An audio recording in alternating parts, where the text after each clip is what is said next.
She entered the wrong room and slept next to the CEO. "Hold on, man, you're not my boyfriend. Hi, my shining stars, my heart, my everything. Welcome back.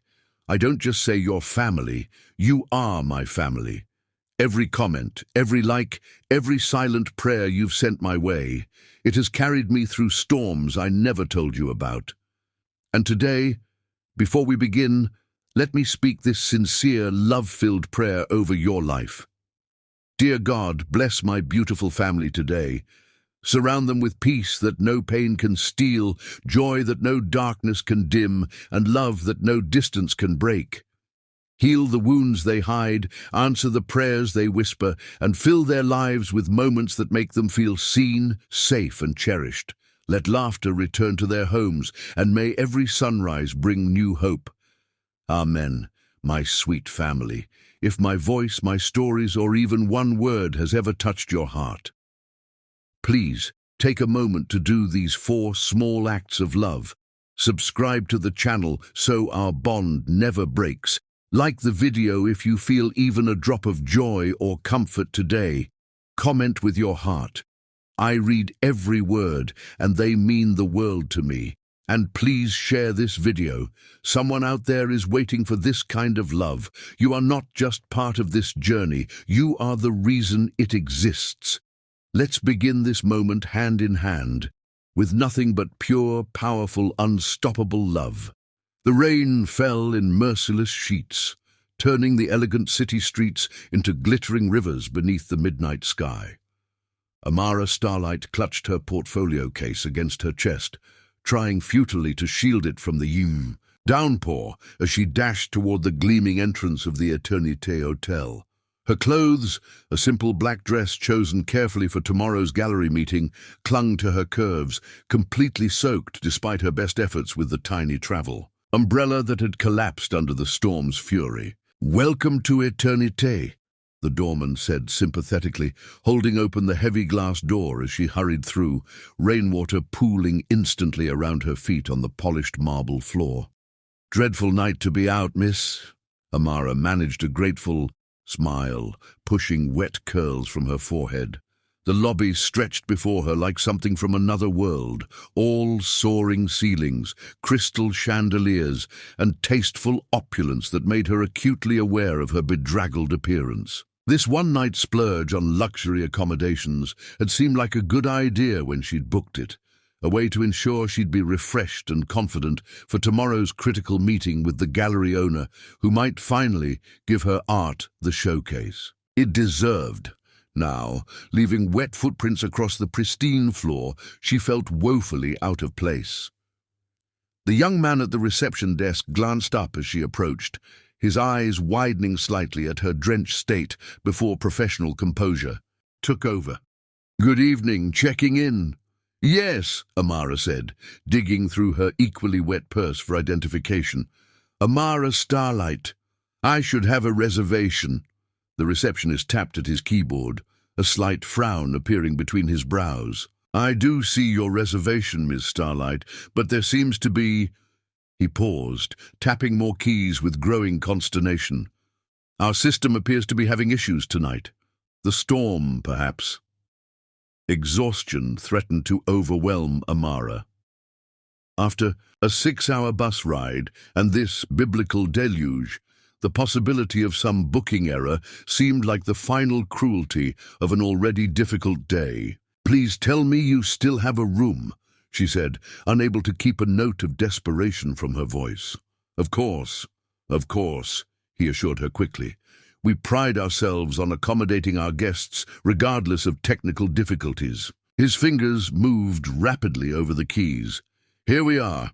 I've assigned you Suite 3201, our finest accommodations to make up for any inconvenience."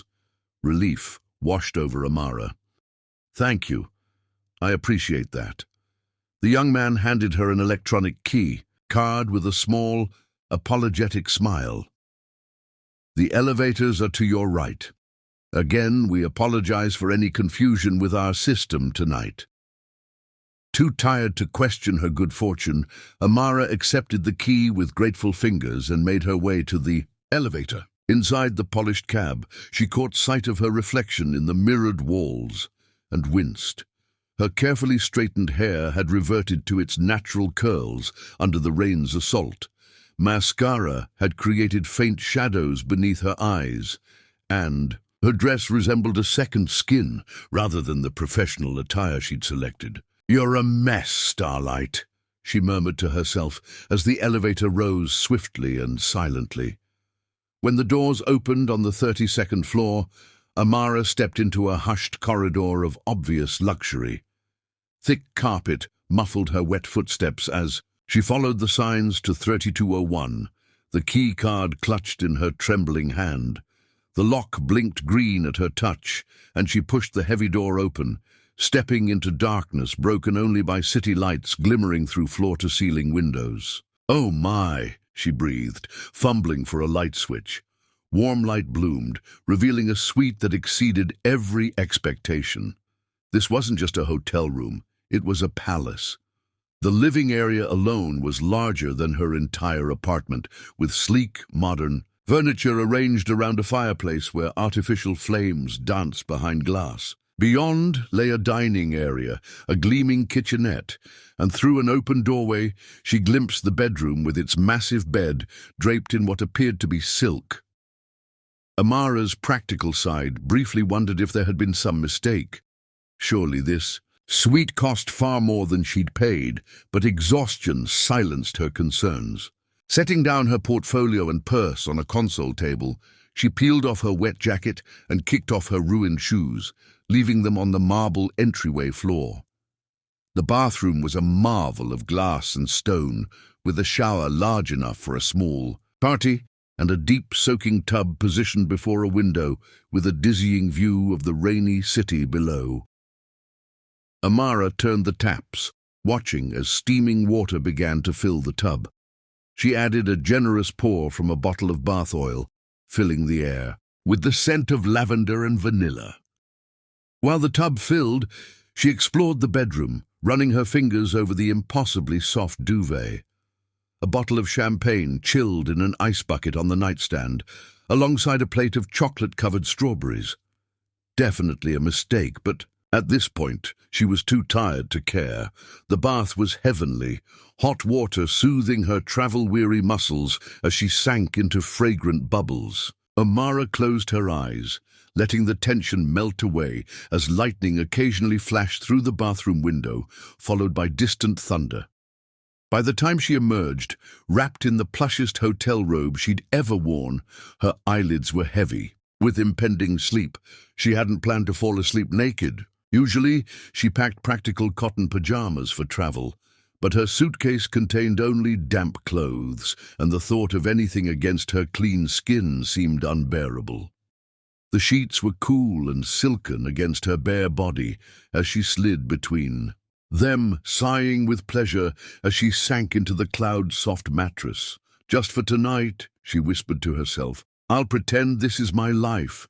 Sleep claimed her instantly, deep and dreamless, the sound of rain against the windows, a soothing lullaby that drowned out the world.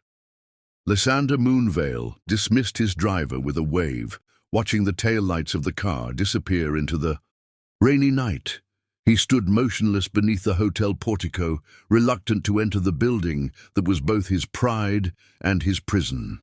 Another charity gala, another evening of meaningless small talk with people whose names he'd forget by morning. He loosened his tie with an impatient tug, feeling the familiar emptiness settle in his chest. At 35, he had everything most men dreamed of: wealth, power, success, and yet he'd never felt more alone. The hotel empire he'd built from, his inheritance, had become his entire existence, crowding out any possibility of a real life, real connections. His penthouse suite at the flagship Eternité Hotel had become his sanctuary, the one place he could shed the mask he wore for the world. "Good evening, Mr. Moonvale," the night manager greeted him with a deferential nod as he passed through the lobby. "Anton," he acknowledged with a tight smile. "All quiet tonight?" "Yes, sir, though the storm has brought us some unexpected guests." Anton hesitated. There was a small issue with the reservation system earlier. It's been resolved. Lysander nodded, absently, his mind already elsewhere, as he headed for the private elevator that would take him directly to the penthouse level. Once inside, he removed his tie completely, unbuttoning his collar with a sigh of relief. His reflection stared back at him from the mirrored wall, handsome in the conventional way that opened doors and turned heads. But the eyes that looked back held a weariness that no amount of success could erase. The elevator doors opened directly into his suite. Lysander stepped into the darkness, not bothering with lights, as he shrugged out of his jacket and tossed it over a chair. He moved through the familiar space with the ease of long habit, pouring himself 2 fingers of whiskey from the crystal decanter on the bar. Thunder rumbled as he stood before the windows, watching lightning illuminate the city that stretched below like a carpet of stars. He sipped the amber liquid, welcoming its burn, wondering when exactly his life had become so hollow. Women came and went, beautiful, sophisticated women who wanted his name, his wealth, the prestige of being seen on his arm. But none had ever seen beyond the carefully constructed facade to the man beneath. With a sigh, he turned toward the bedroom. A shower, perhaps, and then sleep, his only true escape these days. He unbuttoned his shirt as he walked, the soft carpet silent beneath his feet. The faint scent of lavender stopped him at the threshold of his bedroom. Lysander froze, his senses suddenly alert. Something was different, something was wrong. Lightning flashed again, illuminating the king-sized bed and the unmistakable shape of a body beneath his sheets. His first thought was of intrusion, of danger, but the form was too still, too peaceful for an intruder lying in wait. Moving silently to the bedside, he reached for the small lamp, turning it to its dimmest setting. The soft glow revealed a woman asleep in his bed, her face in peaceful repose against his pillow. Dark curls spilled across the white linen, and her full lips were slightly parted in sleep. Her bare shoulders, the rich mahogany of her skin gleaming in the low light, rose above the sheet that draped across her body. Lysander stood transfixed, unable to look away from the unexpected vision. In his bed, she was exquisite. High cheekbones, long lashes that cast shadows on her cheeks, a face that managed to look both strong and vulnerable in repose. Common sense told him to wake her, to demand an explanation for this intrusion. Security protocols dictated he call downstairs immediately. Yet he found himself doing neither. Something about her peaceful slumber, the evident exhaustion in the dark circles beneath her eyes, stayed his hand. Instead, he found himself reaching for the extra blanket at the foot of the bed, gently spreading it over her sleeping form. She stirred slightly at the touch, murmuring something unintelligible before settling deeper into the pillow, her expression one of absolute contentment. Lysander backed away, confused by his own actions, by the strange protective instinct this unknown woman had awakened. Gathering his pajamas from the dresser, he retreated to the living room, where he would spend an uneasy night on the sofa, wondering what morning would bring. As he stretched out on the leather couch, he realized his heart was beating faster than normal, as if he'd been running. Closing his eyes, he could still see her face, still smell the lavender that clung to her skin. For the first time in longer than he could remember, Lysander Moonvale felt something stir within him, something dangerously close to interest, to curiosity about another human being. He fell asleep to the rhythm of the rain, unaware that his life had already changed irrevocably, all because a beautiful stranger had entered the wrong room and slept in his bed. Chapter 2. Morning Revelation. Sunlight streamed through the floor-to-ceiling windows, bathing the bedroom in golden light as Amara slowly drifted into consciousness. For a moment, she luxuriated in the delicious comfort of the silken sheets against her skin, the plush mattress cradling her body perfectly. The previous night's storm had passed, leaving behind a crystalline sky visible through the massive windows. She stretched languidly, reveling in the rare feeling of being completely rested. No blaring alarm, no rushing to get ready, just pure, indulgent comfort. This was what heaven must feel like, this perfect moment of peace. The subtle scent of freshly brewed coffee tickled her nostrils, and Amara smiled, her eyes still closed. Had she ordered room service in her sleep, the hotel truly did think of everything. "I thought you might want this when you woke up." The deep, unfamiliar male voice shattered her peaceful bubble like a stone through glass. Amara's eyes flew open as she bolted upright, clutching the sheet to her chest in a death grip. Standing at the foot of the bed was the most breathtakingly handsome man she had ever seen. Tall and broad-shouldered, he held a steaming cup of coffee in one hand, his muscular chest and sculpted abdomen completely bare above low-slung pajama pants. His skin was a warm olive tone, his jaw strong and shadowed with a hint of stubble. But it was his eyes that captured her, the color of amber honey, regarding her with an unsettling mix of amusement and intensity. "Hold on, man. You're not my boyfriend." The words burst from her before she could think, making her cringe inwardly at how ridiculous they sounded. His lips curved into a smile that transformed his face from merely handsome to devastating. "I think we've established that," he said, his voice a rich baritone that seemed to resonate in her chest. "I'm Lysander Moonvale, and you're in my penthouse suite." Confusion swept through her. "That's impossible. They gave me the key to 3201. "This is the penthouse. There is no 3201. He took a step closer, extending the coffee cup. "The storm caused some system issues last night. Apparently you were the beneficiary." Amara's mind raced, pieces falling into horrifying place. The luxurious suite far beyond her budget, the champagne, the private elevator. She was in the wrong room. The wrong room entirely. "Oh my God," she whispered, mortification heating her cheeks. "I'm so sorry. There was a mix-up at the front desk. I'm Amara Starlight." She became acutely aware of her nakedness beneath the sheet, of the clothes she'd left scattered across the bathroom floor the night before.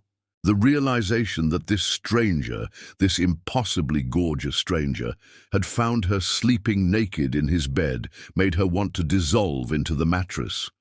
To her surprise, Lysander laughed, a genuine sound that transformed his face from intimidating to approachable in an instant. "Don't worry. It's hardly the worst way I've been woken up." He set the coffee cup on the nightstand near her. "Cream and sugar are on the tray." Amara clutched the sheet tighter, her heart hammering against her ribs. "I should go. I'm so embarrassed. I don't normally break into men's bedrooms, and you didn't break in. You were given a key, albeit mistakenly." Lysander leaned against the doorframe, crossing his arms over his chest in a way that drew her attention back to his impressively defined muscles. "And if we're keeping score, you were technically here first last night. I took the sofa." The thought of where he must have slept made her grimace. "Still, I invaded your privacy, your bed." She took a desperate sip of the coffee, burning her tongue, but grateful for something to do besides stare at him. "I'll get dressed and get out of your way immediately. If you could just take your time," he interrupted, pushing away from the doorframe. "I've ordered breakfast for 2. It should arrive shortly." Before she could protest, he gestured toward a door she hadn't noticed the night before. "There's a robe in the closet if you'd like. Your clothes seemed—" He hesitated, "rather damp when I came in last night." The thought that he had seen her wet clothes, had watched her sleeping, had chosen to leave her undisturbed rather than wake her, sent a confusing mix of emotions through Amara. Embarrassment, certainly, but also something warmer, more unsettling. "Thank you," she managed, clutching the coffee cup like a shield. "For not calling security, I mean. And for the coffee." Lysander's eyes lingered on her face for a moment too long, making her pulse quicken. 10 minutes for breakfast? Amara nodded mutely, unable to form words under the intensity of his gaze. As he turned to leave, sunlight caught his profile, gilding his features with gold, and an unbidden thought flashed through her mind. What would it feel like to touch him? The door closed behind him, and Amara collapsed back against the pillows, covering her face with her hands. "What have you gotten yourself into?" she whispered to the empty room. She allowed herself exactly 30 seconds of mortification before practicality took over. Throwing back the covers, she hurried to the closet, where she found not only the promised robe, a sumptuous black silk garment that felt like water against her skin, but also her own clothes, now mysteriously dry and neatly folded. The gesture was unexpectedly thoughtful, and it softened her embarrassment slightly. She slipped into the robe, cinching it tightly at her waist, and ventured to the bathroom to assess the damage. The mirror revealed what she feared, her curls a wild halo around her face. Yesterday's mascara smudged beneath her eyes despite her bath. She washed her face quickly and used her fingers to tame her hair as best she could, wishing desperately for her makeup bag. "This is not how I wanted to meet the first attractive man I've encountered in months," she muttered to her reflection, naked and drooling in his bed. 10 minutes later, having done what she could with her appearance, Amara emerged from the bedroom to find Lysander arranging dishes on the dining table. Sunlight streamed through the windows, turning the room into a cathedral of light and crystal. He'd put on a simple white t-shirt that did nothing to diminish his physical presence, the fabric stretching across his broad shoulders as he moved. "Perfect timing," he said, looking up as she approached. His eyes widened almost imperceptibly as he took in her appearance, making her suddenly conscious of how the silk robe clung to her curves. "I should have worn my clothes," she said awkwardly, tugging at the belt. "No," he said quickly, then cleared his throat. "I mean, be comfortable, please." He pulled out a chair for her, and Amara sat, hyper-aware of his proximity, as he moved to his own seat across from her. The table was set with a feast. Fresh fruit, pastries, eggs, coffee, and a bottle of champagne nestled in ice. "Champagne for breakfast?" she asked, raising an eyebrow. Lysander smiled, and something in her chest fluttered traitorously. "Mimosas," he corrected, pouring orange juice into 2 flutes. "A traditional breakfast drink, and perhaps appropriate for unusual circumstances." As he poured the champagne, his fingers accidentally brushed against hers, sending an electric shock racing up her arm. Amara jerked back instinctively, nearly spilling her drink. "Sorry," she mumbled, meeting his eyes briefly before looking away, flustered by what she saw there, interest, unguarded and unmistakable. "Don't be," he replied, his voice lower than before. A charged silence fell between them as they began to eat. Amara found herself stealing glances at him when she thought he wasn't looking. The strong line of his jaw, the way his hair fell across his forehead, the graceful movement of his hands. "So," Lysander said finally, setting down his coffee cup, "what brings you to the Eternité Hotel, Mrs. Starlight?" His use of her surname reminded her that they were strangers, despite the bizarre intimacy of their situation. "I have a meeting with Valerian Gallery today, about my work." "You're an artist?" His interest seemed genuine. Amara nodded, relaxing slightly as the conversation turned to safer ground. "Painter, primarily, contemporary portraiture with abstract elements." She hesitated, then added, "This meeting is important. The gallery owner has been considering my portfolio for months." "Hence, the one-night splurge on a luxury hotel," Lysander deduced. "Exactly. I wanted to make a good impression, not show up looking like I slept on a bus." "Did you? Sleep on a bus?" She laughed despite herself. "Close enough. 6 hours from my hometown, but worth it if the gallery takes my work." Lysander studied, her face with unexpected intensity. "What time is your meeting?" 11, Amara replied, glancing at her watch and feeling a spike of anxiety. I should really get going soon. Let me drive you, he offered unexpectedly. Amara blinked in surprise. That's not necessary. I can grab a taxi. Consider it my apology for the hotel's mistake, he interrupted, his tone making it clear he wouldn't easily be dissuaded. It's the least I can do after you spent the night on my pillow. The way he phrased it sent color rushing to her cheeks again. When you put it that way, how can I refuse? She replied, trying for lightness despite the butterflies suddenly taking flight in her stomach. Lysander's answering smile was slow and devastating. Excellent. We can leave whenever you're ready. As Amara excused herself to dress properly for her meeting, she wondered at the strange turn her trip had taken. She'd come to the city hoping for a professional breakthrough, not expecting to literally fall into the bed of the most attractive man she'd ever encountered. The logical part of her brain warned that getting into a car with a stranger, even a seemingly kind one with devastating good looks, might not be the wisest move, but something about Lysander Moonvale made her want to take risks she'd normally avoid. Perhaps it was the way he looked at her, as if he could see beyond her embarrassing circumstance to something worth knowing beneath. Or perhaps it was simply the undeniable chemistry that sparked between them, making her body hum with awareness. Whenever he was near, whatever the reason, as she changed into her carefully selected gallery outfit, a form-fitting midnight blue dress that complemented her skin tone perfectly, Amara found herself looking forward to extending her time with this enigmatic man, even if just for a car ride across the city. Ready? Lysander asked when she emerged from the bedroom, her portfolio case in hand. Amara took a deep breath, steadying herself against the impact of his appreciative gaze as it traveled over her transformed appearance.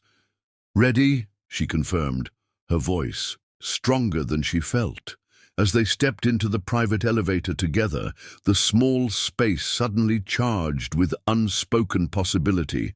Amara couldn't shake the feeling that whatever happened at the gallery today, her life had already taken an unexpected turn, one that began the moment she entered the wrong room and slept in Lysander Moonvale's bed. What she couldn't possibly know was just how profound that turn would prove to be. Chapter 3. First Kiss.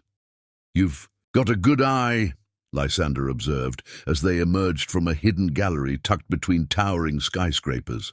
Most people walk right past that place without noticing it. Amara smiled, still glowing from her successful meeting with the gallery owner who had enthusiastically agreed to feature her work in an upcoming showcase. I notice beauty wherever it hides, she replied, scanning the brick facade of a historical building across the street. It's part of being an artist.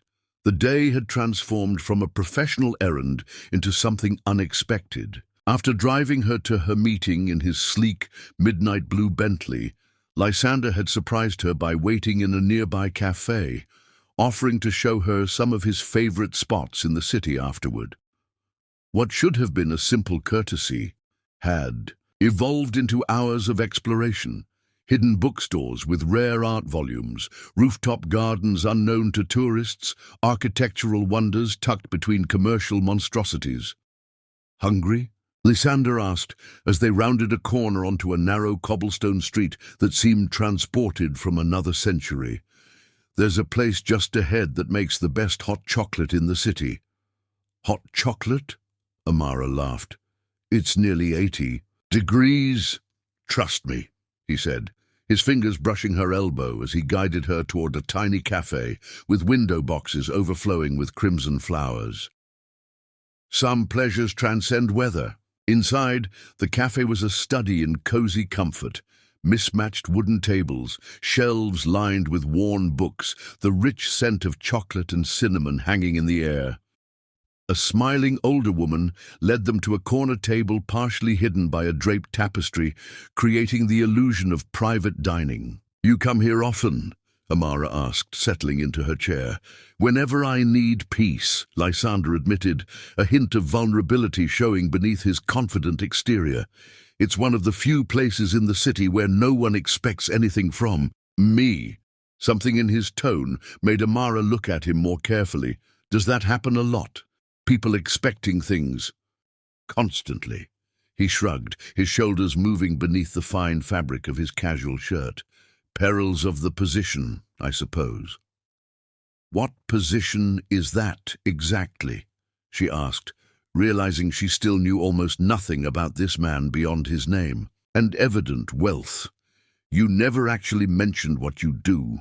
A wry smile touched his lips as their hot chocolates arrived in oversized ceramic mugs topped with swirls of whipped cream. I own hotels, the Eternité Shane among others. Amara nearly choked on her first sip. You own the hotel? The one I broke into last night? You didn't break in, he reminded her, amusement dancing in his amber eyes. And yes, though own is perhaps oversimplifying a complex corporate structure. He waved his hand dismissively. But today isn't about business. Tell me about your art instead. What inspires you? As they sipped their decadent drinks, Amara found herself opening up about her passion for capturing the human spirit on canvas, about growing up with a mother who worked 3 jobs to support her daughter's artistic dreams. She died 3 years ago, Amara said softly, staring into her mug. Cancer! It was quick, too quick. By the time they caught it, there wasn't much they could do. Lysander reached across the table, his warm fingers covering hers. I'm sorry. She was my biggest supporter, always believed I'd make it, even when galleries rejected me or critics dismissed my work as derivative. Amara smiled through the bittersweet memory. I wish she could see that she was right, that someone finally sees value in what I create. I'd like to see your work sometime, Lysander said, his eyes never leaving her face. The sincerity in his voice touched something in Amara, a place usually guarded against casual interest. I'd like that, she admitted. Thunder rumbled unexpectedly outside, drawing their attention to the cafe windows, where afternoon had suddenly darkened to twilight as storm clouds gathered. Rain began to fall, gently at first, then with increasing intensity, until it became a silver curtain obscuring the street beyond. Looks like we might be here a while, Lysander observed, signaling for more hot chocolate. As they talked, the cafe gradually emptied around them, other patrons dashing out. Between downpours or calling for transportation, the older woman brought candles to their table as the sky continued to darken, creating a bubble of golden light that made the rest of the world seem distant and unimportant. What about your family? Amara asked as lightning illuminated the cafe. Momentarily. Do they live in the city? Something shifted in Lysander's expression, a shadow passing behind his eyes. My father died 12 years ago. My mother left when I was very young. I don't have siblings. I'm sorry, Amara said, recognizing the carefully neutral tone that covered old wounds. That sounds lonely. It was, he admitted with surprising candor. Still is, sometimes. Success doesn't cure loneliness. It often deepens it. Everyone wants something from the successful man. Few care about the human beneath.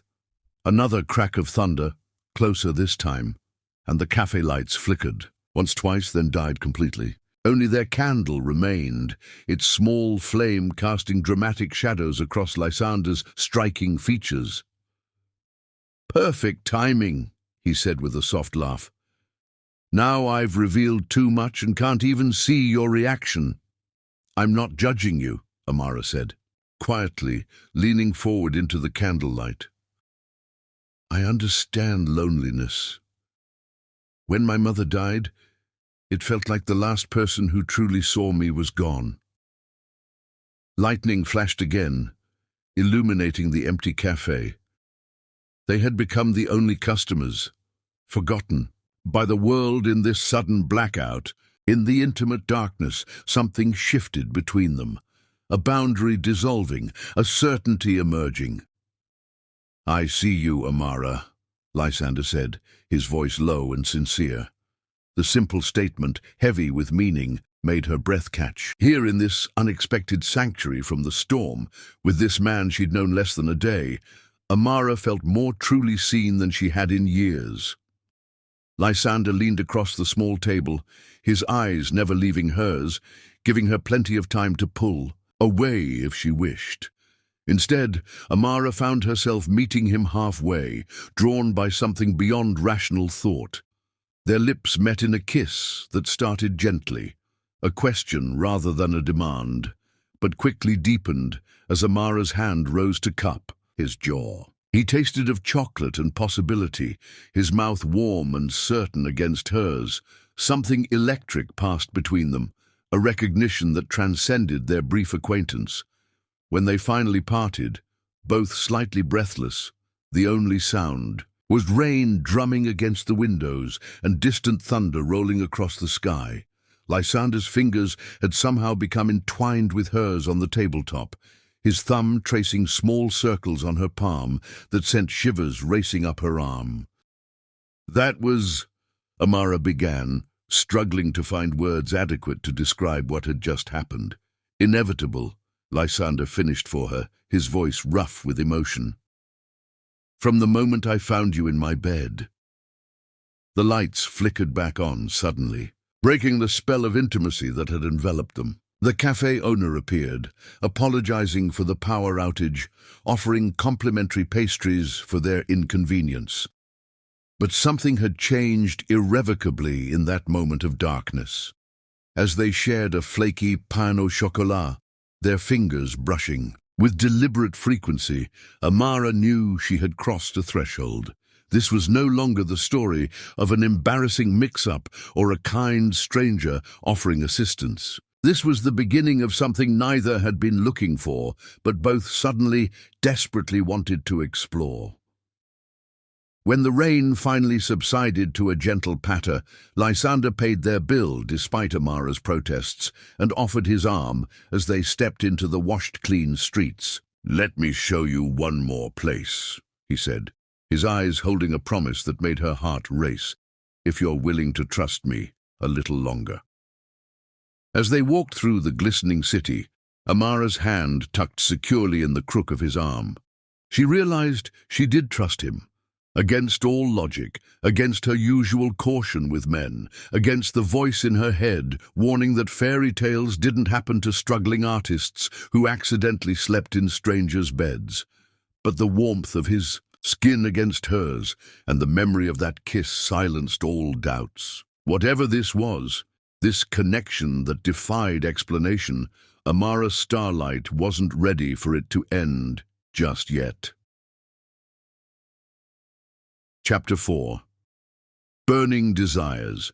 2 weeks had passed since that first kiss in the candlelit cafe. 2 weeks of discovery, of growing, closeness, of evenings spent talking until dawn, and mornings reluctantly parting for their respective obligations. Though Amara had returned to her modest sublet apartment rather than staying in Lysander's penthouse that first night, they had been virtually inseparable since, falling into a relationship that felt both whirlwind fast and somehow inevitable. Tonight, another storm raged outside the floor-to-ceiling windows of Lysander's penthouse. Lightning periodically illuminated the elegant space where they sat on opposite ends of his plush sofa, a bottle of wine open between them. Amara's legs stretched across his lap as she described her latest painting. "It's larger than anything I've attempted before," she explained, gesturing with her hands to indicate the scale. "The gallery owner thinks it could be the centerpiece of the show." Lysander's fingers traced lazy patterns on her ankle as he listened, his touch sending pleasant shivers up her leg. "I still haven't seen your work," he reminded her. "When do I get a private viewing?" "When it's ready," Amara replied with a teasing smile. "Artists are superstitious about showing unfinished pieces. It's like inviting bad luck." Thunder crashed, directly overhead, making the windows rattle. Lysander reached for the remote control on the side table, pressing a button that activated dozens of candles strategically placed around the room. As the electric lights dimmed, the space was transformed into a golden sanctuary from the storm. "Show off," Amara laughed, taking another sip of her wine. "Not everyone has programmable candlelight." "One of the perks of hotel ownership," he replied with a wink. "Among other things."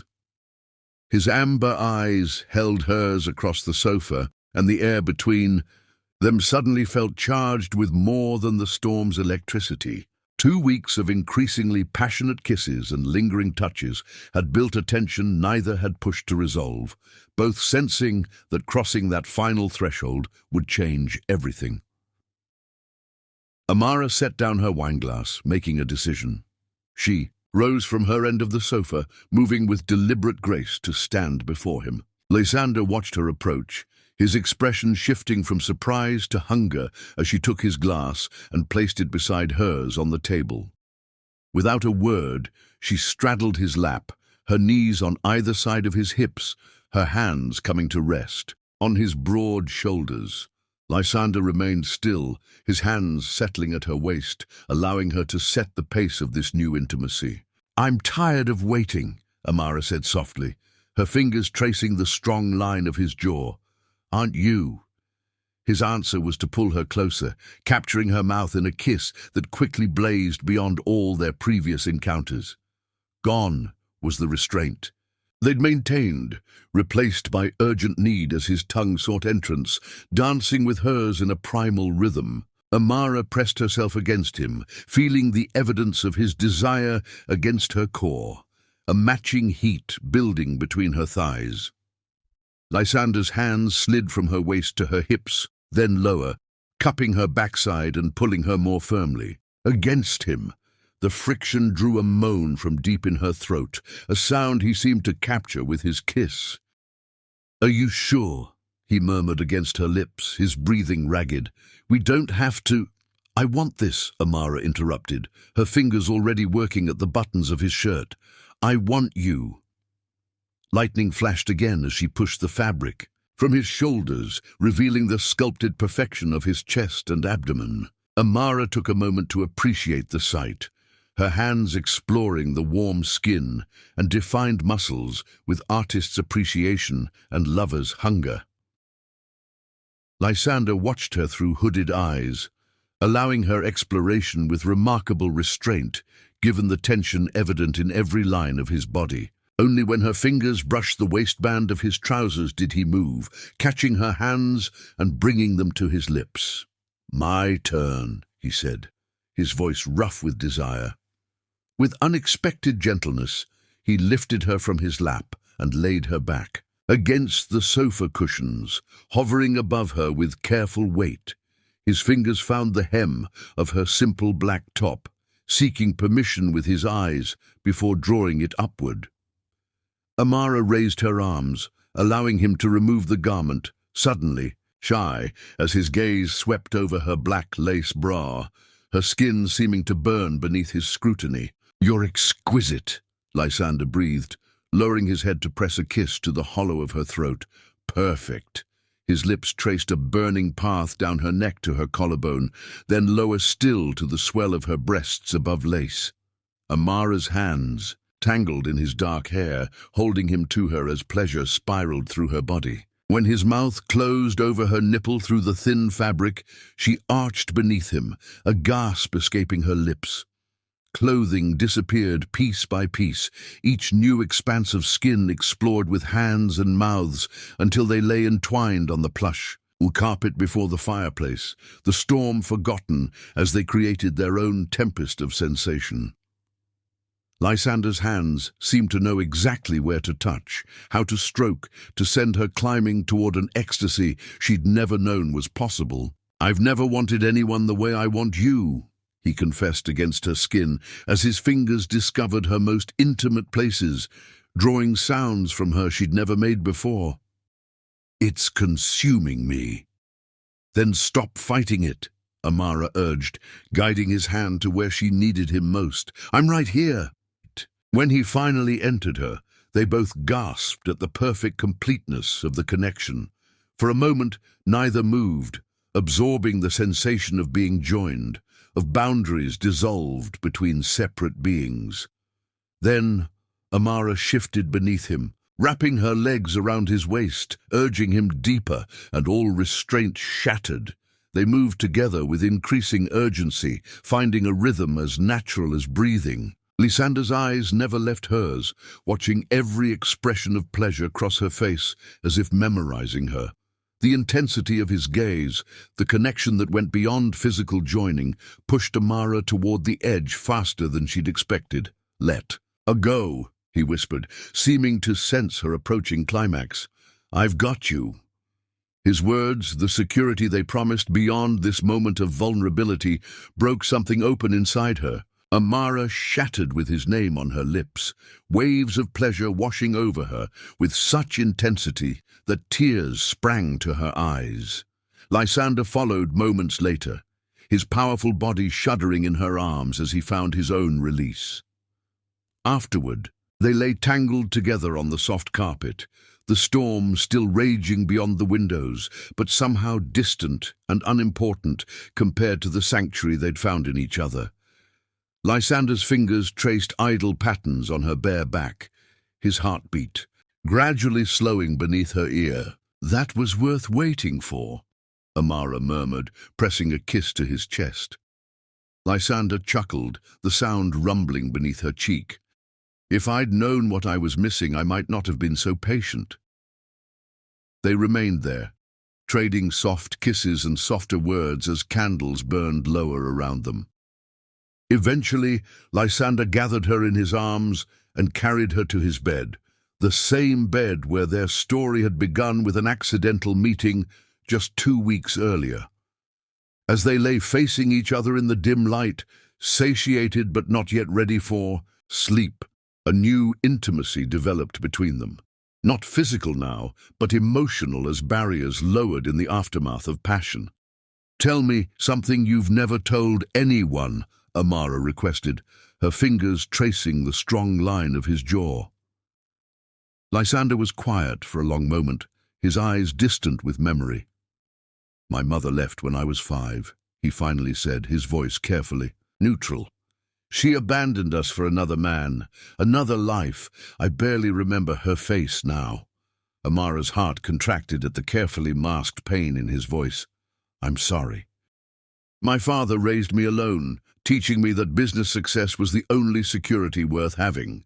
He paused, seeming to debate whether to continue. "Recently, she's been trying to contact me, letters, messages through associates. Apparently, she wants to reconnect after 30 years of silence." "How do you feel about that?" Amara asked, her fingers gently stroking his chest. Lysander's jaw tightened visibly. "I don't know.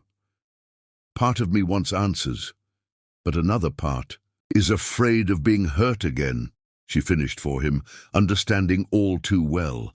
He nodded. "She's from old money, with very traditional views about status and class. I doubt she'd understand the man I've become. Or the woman you're with." Amara suggested perceptively, his arms tightened around her. "Anyone who can't see how extraordinary you are isn't worth my time," he said firmly, pressing a kiss to her forehead. "But enough about ghosts from the past. Tonight is about us." With that, he rolled her beneath him once more, his lips finding hers in a kiss that banished all thoughts of mothers and memories, leaving only the perfect connection they'd found in each other's arms. As dawn broke over the city, washing away the last traces of the storm, they slept, wrapped in each other's embrace, her curves fitting perfectly against the solid warmth of his body, 2 pieces of a puzzle that had somehow found their match in the vastness of the world. Chapter 5. Whispered Confessions. "I have a surprise for you," Lysander whispered against Amara's ear, his arms encircling her waist from behind as she stood at the easel in her small studio apartment. She leaned back against his chest, setting down her paintbrush. "I'm covered in paint," she warned, though that hadn't stopped him before. In the month since they'd become lovers, Lysander had developed an appreciation for the smudges of color that often adorned her skin after a day of work. "Even better," he replied, pressing a kiss to the sensitive spot below her ear. "It means you've been creating beauty. Now come with me." Curious, Amara allowed him to lead her from the cramped studio to the waiting car. The driver nodded respectfully as Lysander opened her door, then slid in beside her. "Where are we going?" she asked as the car pulled smoothly into evening traffic. "You'll see." His smile held secrets and something else, a hint of vulnerability she rarely glimpsed beneath his confident exterior. The car took them to the Eternité Hotel, but instead of entering through the main lobby, Lysander guided her to a private elevator she hadn't noticed during her accidental first visit. It required a key card and fingerprint recognition to operate. "Very James Bond," Amara teased as the elevator began to ascend. "Security is necessary, unfortunately," Lysander replied with a slight grimace. "Fame has its downsides." The elevator continued past the penthouse level, rising to what must have been the very top of the building. When the doors opened, Amara gasped in delight. They stood at the entrance to a rooftop garden oasis. Lush greenery, comfortable seating areas, and in the center, a sunken hot tub steaming gently in the cool evening air. Beyond the glass safety walls, the city stretched in every direction, beginning to twinkle with lights as dusk settled over the skyline. "Lysander, this is incredible," she breathed, turning in a slow circle to take it all in. His expression held something like shyness, an emotion she'd never associated with his usually confident demeanor. "It's my sanctuary," he admitted. "I don't bring people up here." The significance of his words wasn't lost on her. "Thank you for sharing it with me." He moved to a small control panel, adjusting something before turning to her with a smile. "Join me." Without hesitation, Amara began to unbutton her paint-splattered shirt. Lysander's eyes darkened as he watched her undress. His own clothes quickly, joining hers on a nearby lounger. They slipped into the steaming water naked, sighing in unison as heat enveloped their bodies. Side by side they sat, shoulders touching, watching the last colors of sunset fade from the sky as stars emerged one by one above them. The intimacy of the moment, far beyond the physical connection they'd shared, wrapped around Amara like a warm embrace. "I want to ask you something," Lysander said finally, his voice quieter than usual. "Something important." Amara turned toward him, suddenly alert to the serious note in his tone. "What is it? Move in with me?" The simple request hung in the air between them. Amara blinked, taken aback not by the question itself, but by the raw vulnerability evident in Lysander's expression as he waited for her answer. "We've only known each other a month," she said carefully. "I know." He took her hand beneath the bubbling water.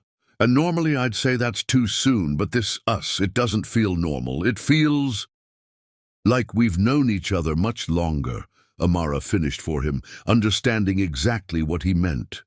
From that first morning in his penthouse, their connection had defied conventional timelines, developing with an intensity that sometimes frightened her with its power. "Exactly." His fingers tightened around hers. "I know it seems fast. I know it's probably crazy. But I want to fall asleep beside you every night and wake up with you every morning. Not just when our schedules align, or when we decide to stay over." His voice dropped lower, revealing rare uncertainty. "I want a home with you, Amara, not just nights." The sincerity in his eyes made something bloom in her chest, a warmth that spread throughout her body. This connection was moving quickly, yet somehow felt as natural as breathing. "What about my studio?" she asked, practical concerns surfacing despite the emotion of the moment. "I need space to work, and your penthouse isn't set up for painting." "I've thought about that," Lysander replied, seeming encouraged that she was considering logistics rather than refusing outright. The building has a vacant apartment on the 28th floor. It gets excellent natural light. It could be your dedicated studio space, but we'd live together in the penthouse. The thought he'd put into this touched her deeply. It wasn't an impulsive suggestion, but one he'd carefully considered, trying to accommodate her needs alongside. His desire for them to share a home. Still, caution made her hesitate. Are you sure about this? Living together is a big step. I see you, Amara, Lysander said, his voice thick with emotion. Not just your beauty, though God knows that takes my breath away, but who you truly are. I know that you create beauty from nothing, that you love with your whole heart, that you've overcome loss and still believe in possibility. I know the way your eyes light up when you talk about your art, how you bite your lip when you're thinking deeply, how you see the world in colors others miss. His hands framed her face with exquisite tenderness. I know that I've never felt this way about anyone before, and I know I want to build something lasting with you, something that begins with sharing our daily lives, not just our nights.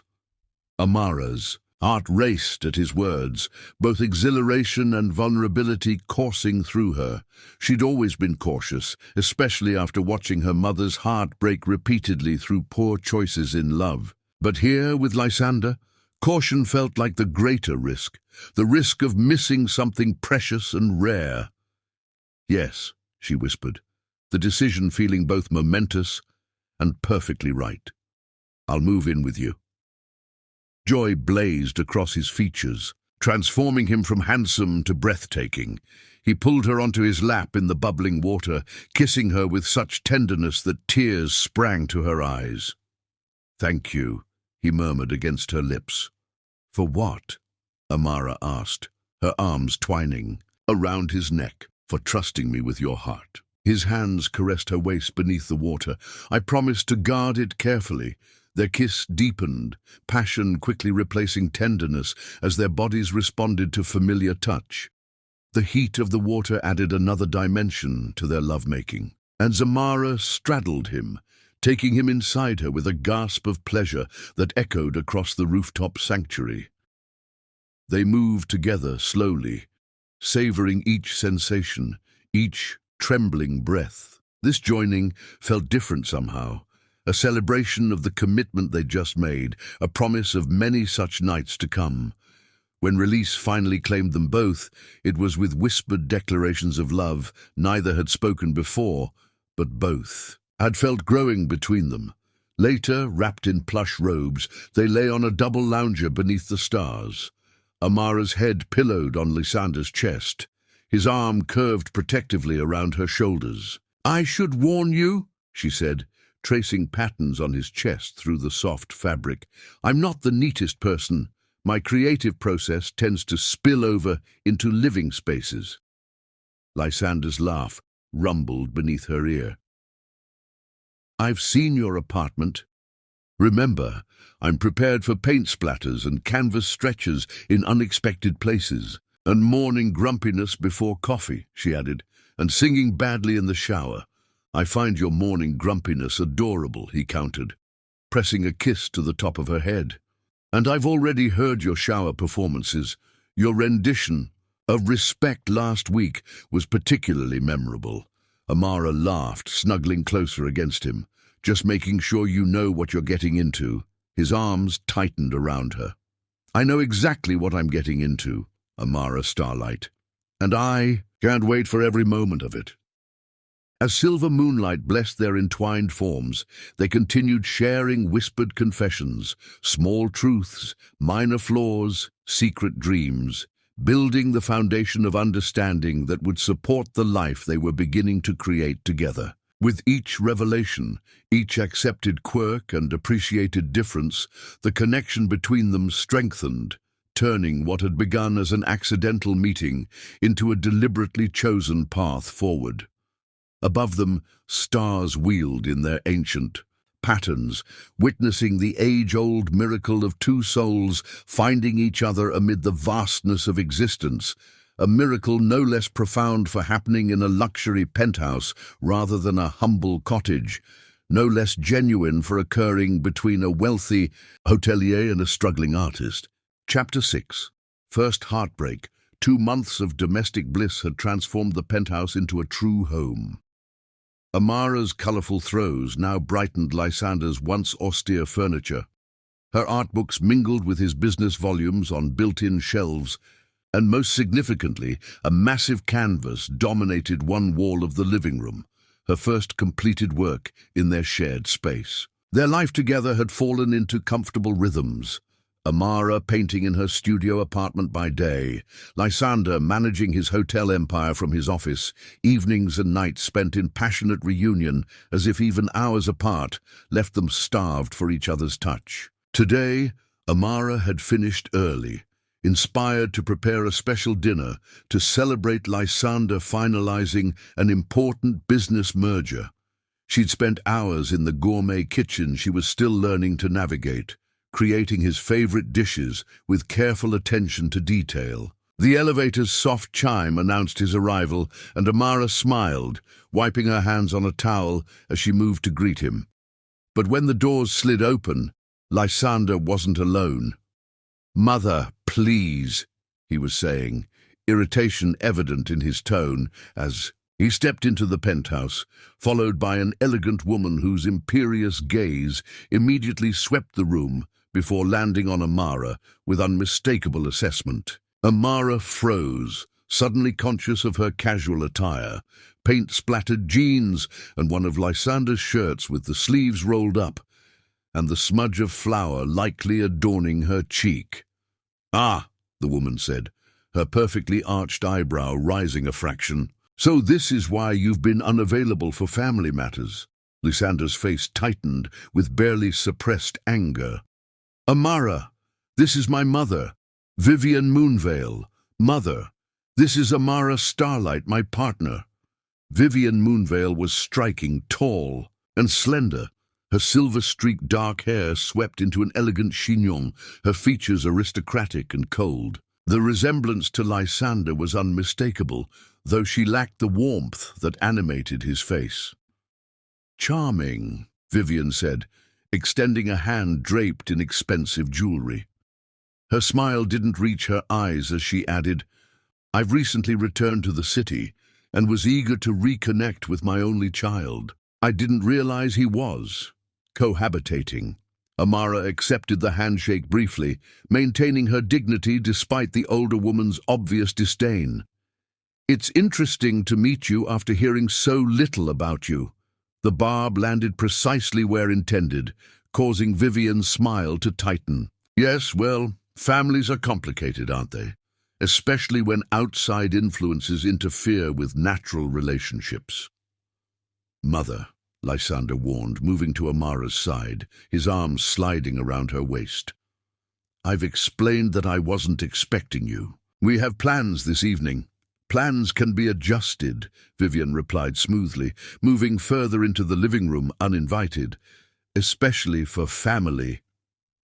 Her gaze caught on Amara's painting, her lip curving slightly. "How colourful do you decorate? For a living, dear?" "Amara is an accomplished artist," Lysander said before she could respond. "Her work is being featured at the Valerian Gallery next month." "An artist," Vivian repeated, her tone suggesting she'd said street performer or fortune teller. "How bohemian. And where did you study, Miss Starlight?" "State University," Amara replied evenly. "On scholarship." "Of course," Vivian murmured, moving to examine a photograph of Lysander and Amara on the side table.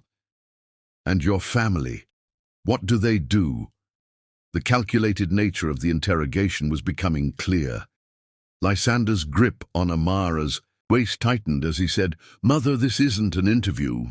I'm simply getting acquainted with the woman my son has apparently moved into his home after knowing her. How long has it been?" Vivian's gaze was sharp despite her pleasant tone. 2 months, Amara answered, lifting her chin slightly. Though we met 3 months ago. Vivian's laugh was brittle. 3 months, my, how impulsive. And does she know about the Claiborne merger, Lysander? About what's at stake? The merger is finalized, he replied tersely, and my personal life is separate from business. Ugh. Are you willing to bet everything on that? Vivian asked, her voice silky with concern. Your father worked his entire life to build this company, to establish our place in society, and now you're risking it all for... Her gaze slid meaningfully to Amara once more. The implication behind her words was unmistakable, and Amara felt each syllable like a physical blow. The woman hadn't been in the room 5 minutes, yet she'd already judged her unworthy based on her background, and quite possibly her race. If you'll excuse me, Amara said with forced calm, disengaging from Lysander's arm, I should check on dinner. In the kitchen, she gripped the counter's edge, taking deep breaths to steady herself. This was exactly the scenario Lysander had alluded to when discussing his estranged mother, her traditional values, her emphasis on social standing. Still, experiencing her prejudice firsthand stung more sharply than anticipated. Behind her, she could hear Vivian's voice continuing in the living room. She seems earnest, but honestly, darling, moving her in after a few weeks. People are talking. The board members are concerned about your judgment. I don't care what people are talking about, Lysander replied, his voice tight. Amara is important to me, important enough to jeopardize everything your father built. Everything you've worked for, Vivian pressed. She's not the right kind of woman for a man in your position. What signal does it send to our social circle, to business associates? Unable to bear more, Amara moved toward the hallway that led to their bedroom, intending to give them privacy. As she passed the living room, however, Vivian's voice rose deliberately. I've taken the liberty of arranging dinner with the Claiborne family tomorrow evening. Margaret's daughter, Elise, will be there. You remember her, surely. Princeton-educated, impeccable family, serves on 3 charitable boards, the perfect companion for a man of your stature. Amara froze, waiting for Lysander's immediate rejection of this transparent matchmaking attempt. Instead, she heard him sigh wearily. Mother, I've told you I'm not interested in your society connections. It's just dinner, Lysander. A formality to ensure the merger completes smoothly. Surely your artist friend can spare you for one evening of business. Vivian's emphasis on artist carried clear disdain. The pause before Lysander's response stretched a beat too long. I'll consider it, he finally said, but I'm not making any promises. That hesitation, that failure to immediately refuse, created a hairline crack in Amara's heart. She stepped into the living room, both moonveils turning toward her with different expressions, Vivian's coolly triumphant, Lysander's suddenly alarmed. Don't let me interrupt your planning, Amara said, proud that her voice remained steady. I should give you space to discuss family business. You're not interrupting, Lysander protested, rising quickly. Mother was just leaving. Actually, Vivian countered, remaining seated. We have several matters to discuss. Perhaps Ms. Starlight would be more comfortable elsewhere this evening? The Claibornes are quite interested in finalizing details before next week's signing. Amara lives here, Lysander said firmly. She's not going anywhere. The sentiment should have warmed her, but the context chilled it. Amara felt caught in an elaborate power struggle she hadn't consented to join, reduced to a pawn between mother and son. I need some air, she said quietly, moving toward the bedroom to collect her purse and jacket. Lysander followed her, closing the door behind them. Amara, I'm sorry. She showed up unannounced at my office, insisted on seeing where I live. I had no idea she'd be so racist, Amara supplied, keeping her voice low. Classist, openly hostile, he winced. All of the above. She's exactly why I've avoided reconnecting with her all these years. Yet you're considering having dinner with her and her hand-picked society girl tomorrow? Amara couldn't keep the hurt from her voice. No, I just said that to get her off my back temporarily. Lysander ran a hand through his hair in frustration. The merger is important, but not more important than you. Never more important than you. Amara wanted to believe him, but Vivian's poisonous words had found tiny cracks of insecurity she hadn't realized existed. Do people really talk about us? About me being the wrong kind of woman for you? I don't care what people say, Lysander insisted, reaching for her hands. Amara stepped back. But is she right? Will being with me, someone without the right background, the right connections, the right skin color, damage your business? No, he said firmly. That's outdated nonsense. The merger is solid based on the numbers, not on who I date. Then, and tell her that, Amara said. Tell her you won't attend her arranged dinner, that her prejudice is unacceptable, that she has no right to judge me or us. Lysander held her gaze, his expression troubled. I will, but first let me just get her out of here.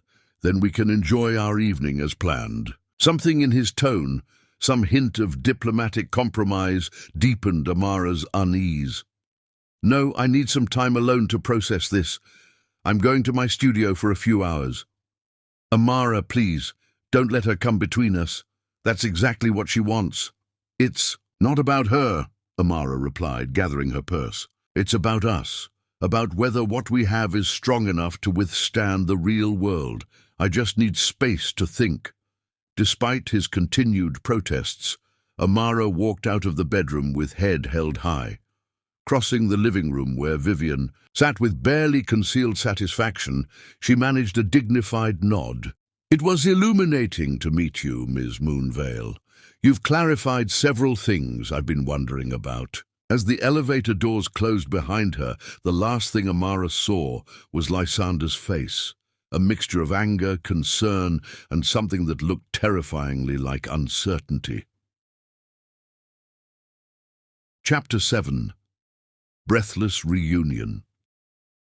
3 days of silence stretched between them like an abyss, vast, deep, and seemingly uncrossable. Amara moved through her studio apartment like a ghost, alternating between fierce pride in her decision to leave and crushing doubt that perhaps she had overreacted. Lysander had called repeatedly that first day, his voicemails growing increasingly desperate. Please call me back. We need to talk. Don't let her win like this. By the second day, the messages shifted to simple, raw emotion. I miss you. I'm sorry. Please, Amara. Then silence had fallen, worse somehow than the pleading messages. Had he given up, moved on, attended that dinner with the society-approved Elise Claiborne? Amara attacked her canvas with uncharacteristic ferocity, colors bleeding into each other in chaotic emotion. The piece that emerged was raw and powerful, angry reds and royal purples clashing against midnight blues, shot through with veins of metallic gold. It was pain made visible, a heart torn between love and self-preservation. On the third night, a torrential downpour descended on the city, rain lashing against her studio windows as thunder shook the building's foundations. Unable to sleep, Amara sat cross-legged on her bed in darkness, broken only by occasional lightning flashes. Lightning blazed suddenly, illuminating the rain-streaked window, and a figure standing on the sidewalk across from her building, face turned upward toward her window. Even through the distorted glass, she would know that silhouette anywhere. Lysander stood motionless in the downpour, soaked to the skin, making no effort to seek shelter. How long had he been there? The thought of him standing in the storm, watching for some sign of her, sent a shiver through Amara that had nothing to do with the thunder rolling overhead. Before she could think better of it, she grabbed her keys and ran for the stairs, taking them 2 at a time in her bare feet, her oversized sleep shirt flapping around her thighs. She burst through the building's front door onto the rain-swept sidewalk, heedless of the water immediately soaking through her thin clothes. For a heartbeat, neither moved, the storm raging around them as they absorbed the sight of each other. After 3 days that had felt like an eternity, then Lysander stepped forward, his voice carrying across the distance despite the rain. "I would give up everything I own before I'd let you go," he called, each word vibrating with raw emotion. "My mother, my pride, my past, none of it matters without you." The declaration broke something open inside Amara. She ran across the street, barely registering the cold rain against her skin. When she reached him, Lysander fell to his knees before her, wrapping his arms around her waist and pressing his face against her stomach. "You've ruined me for anyone else, Amara," he said, his voice breaking as he looked up at her through rain-soaked lashes. "There's only you." Lightning flashed, illuminating the desperation in his eyes, the vulnerability, etched across features usually so controlled. Amara's hands moved of their own accord to frame his face. "You hurt me," she said, needing him to understand despite the joy surging through her at his presence. "I know," he acknowledged, his hands tightening at her waist, "and I will spend the rest of my life making sure it never happens again." He rose to his feet, rainwater streaming down his face. "I told my mother that if she couldn't respect you, respect us, then she had no place in my life." Surprise flickered through Amara. "When?" "The moment you left." Lysander's eyes held hers, intently through the downpour. "I made it absolutely clear that her prejudice was unacceptable, that you are non-negotiable in my life. I walked her to the elevator and told her not to contact me again until she could treat you with the respect you deserve." "What about the merger dinner?" Amara asked, unable to help herself. A wry smile crossed his face. "I sent my VP of operations. I was too busy searching for you. I've been to your studio every day, but you weren't there. Tonight I just couldn't stay away. I needed time," Amara explained, rain plastering her curls to her scalp. "To think about whether what we have can withstand the real world." "And what did you decide?" he asked, vulnerability naked in his expression. "That I wasn't ready to give up on us," she admitted. "But I needed you to choose me unequivocally, not just in private, but in front of people like your mother." "I do choose you," Lysander said fervently, his hands framing her face. "In front of everyone, always. I told the board members yesterday that my personal life is not up for discussion or approval." His thumbs caressed her cheekbones. "The merger will succeed or fail on business merit alone. And if anyone has a problem with the brilliant, beautiful woman I love, they can find another hotel chain to invest in." The words slipped into her consciousness, warming her despite the cold rain soaking her clothes. "The woman you what?"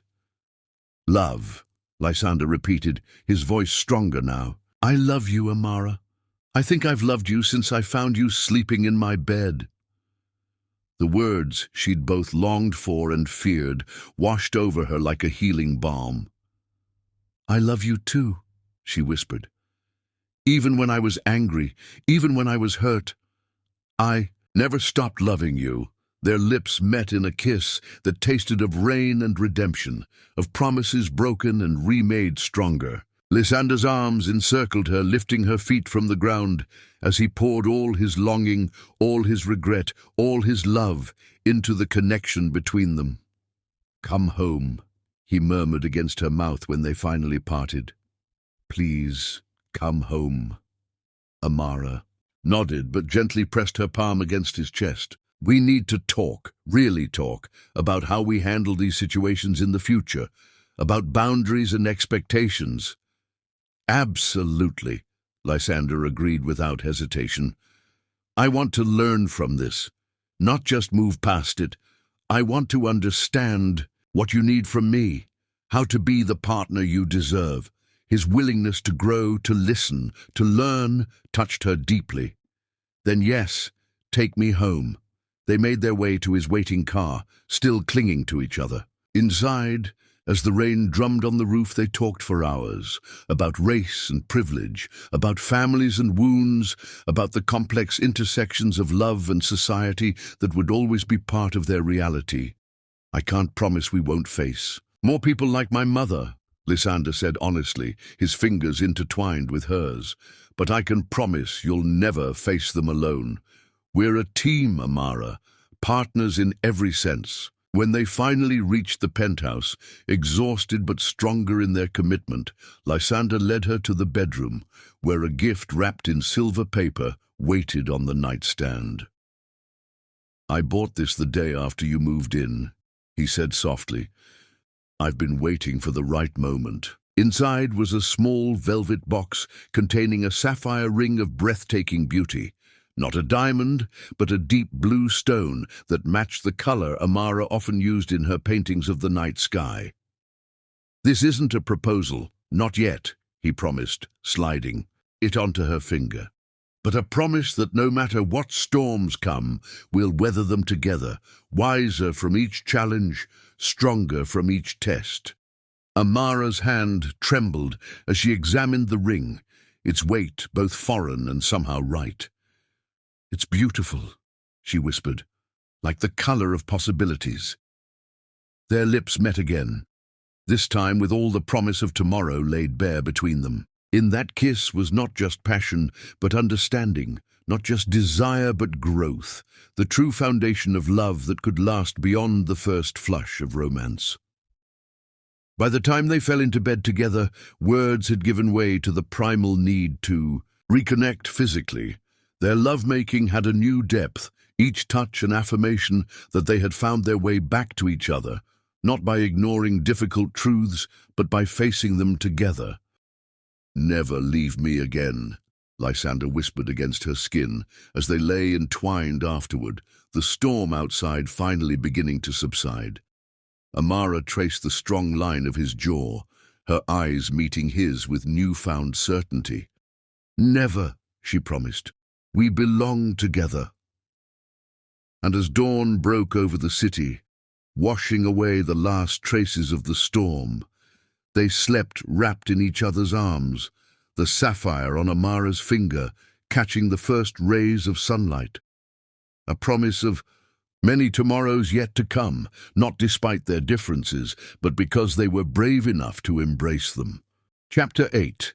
Love's Paradise. "Where are we going?" Amara asked, laughing as Lysander guided her up the steps of his private jet, her eyes still covered by his silk tie fashioned into a makeshift blindfold. "Patience," he murmured against her ear, his hands steady at her waist. "Some surprises are worth waiting for." A month had passed since their rain-soaked reunion, a month of deeper understanding and stronger commitment. Lysander had kept his promise, standing firmly by her side through every challenge, including his mother's tentative olive branch, a carefully worded email apologizing for her behavior and requesting a chance to make amends. They'd agreed to consider it, but on their own timeline, focused instead on rebuilding what had been briefly shaken. The jet engines hummed to life as Lysander settled her into a plush leather seat, refusing to remove the blindfold despite her playful protests. "Not until we're airborne," he insisted, pressing a glass of champagne into her hand. "Trust me." 5 hours later, Amara felt the plane begin its descent. When they finally landed and stepped out onto the stairs, the blindfold still in place, the first thing she noticed was the air.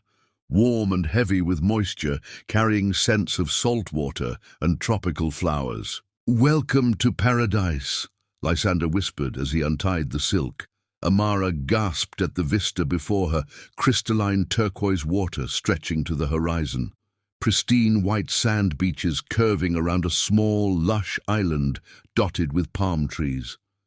A single elegant structure nestled among the greenery, its wood and glass design blending harmoniously with the natural surroundings.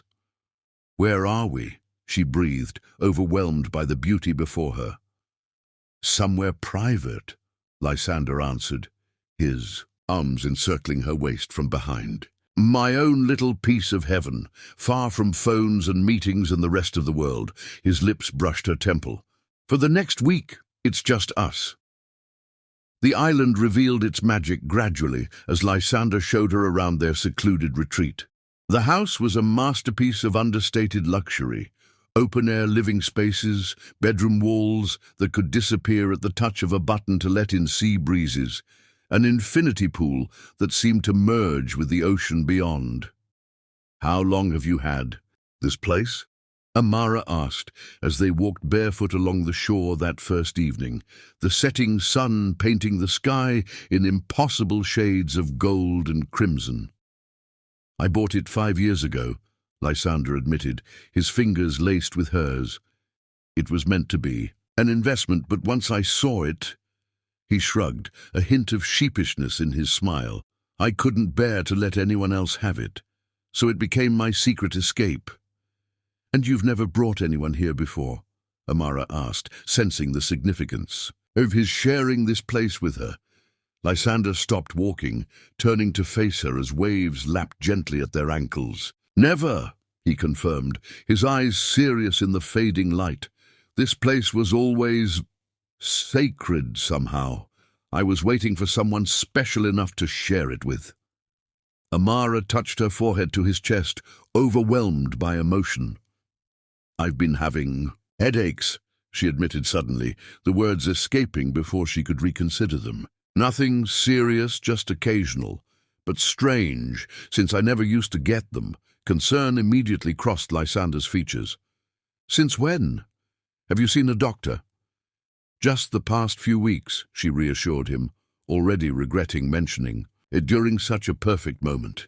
"I'm sure it's nothing, probably stress from the gallery preparations. But I promise, I'll make an appointment when we get back." "Make sure you do," he said, his arms tightening protectively around her. "Nothing matters more than your health." His expression softened as he gazed down at her.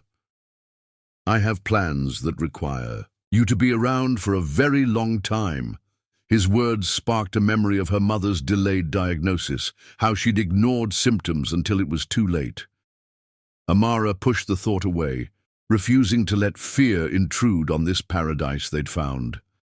"Tell me about these plans," she said, deliberately changing the subject as they resumed their walk along the shoreline. Lysander was quiet for a moment, seemingly weighing his words. "I've been thinking about family," he finally said, his voice taking on a quality she hadn't heard before, something vulnerable yet hopeful.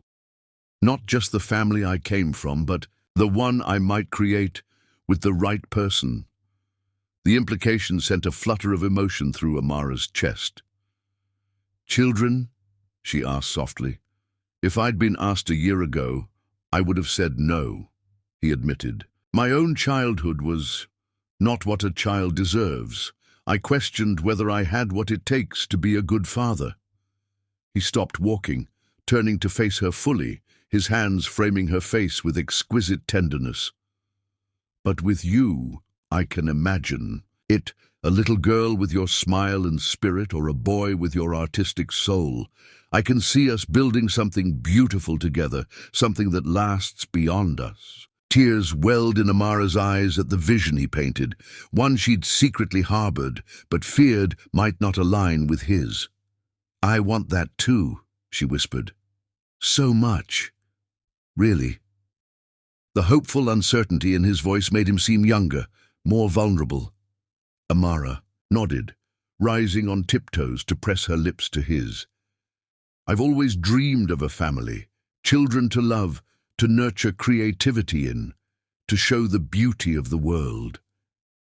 She hesitated, then added softly, "Children who would have the security and love I sometimes lacked growing up. Understanding passed between them, the recognition that both carried childhood wounds they were determined not to pass on." Lysander gathered her close, his chin resting atop her head as they watched the sun's final descent into the sea. "Our children will be loved beyond measure," he murmured against her hair, "and taught that their worth isn't determined by others' opinions. They'll be encouraged to follow their dreams, Amara added, her arms tightening around his waist. To stand up for what's right, even when it's difficult. They'll be strong and kind and utterly themselves, Lysander continued, his voice rich with emotion.